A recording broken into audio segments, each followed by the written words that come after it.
একটি হোয়াটসঅ্যাপে ২টি আইডি কিভাবে লগইন করবেন? তোমার যদি ২টি সিম থাকে একটি ফোনে, তাহলে তুমি ২টি সিম দিয়ে একটি হোয়াটসঅ্যাপের মধ্যে ২টি আইডি ক্রিয়েট করতে পারবে। তুমি যদি অন্য কারোর হোয়াটসঅ্যাপ তোমার ফোনে লগইন করতে চাও, ওই ফোনে হোয়াটসঅ্যাপ চলবে, তোমার ফোনেও চলবে, তাহলে এটাও সম্ভব। ঠিক আছে? তো কীভাবে কাজগুলো করবেন চলুন শিখে আসি। তো সবার প্রথমে তুমি হোয়াটসঅ্যাপ ওপেন করে নেবে। ঠিক আছে? তো হোয়াটসঅ্যাপ ওপেন করার পরে এখানে 3 লাইনে ক্লিক করবেন। এরপর এখান থেকে সেটিংয়ে ক্লিক করবেন। এখানে এই অ্যারো অপশনটিতে ক্লিক করবেন। ঠিক আছে? এখানে অ্যাড অ্যাকাউন্ট লেখা আছে, এতে ক্লিক করবেন। তো এখানে ক্লিক করার পরে এরকম একটা পেজ ওপেন হবে। তো এখানে ক্লিক করবেন।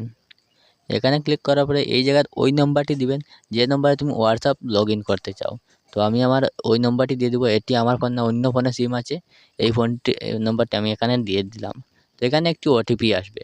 এই মোবাইলে যদি সিমটি থাকে তাহলে ওটিপি অটোমেটিক নিয়ে নিবে, আর অন্য ফোনে থাকলে তোমাকে ওটিপি দিতে হবে।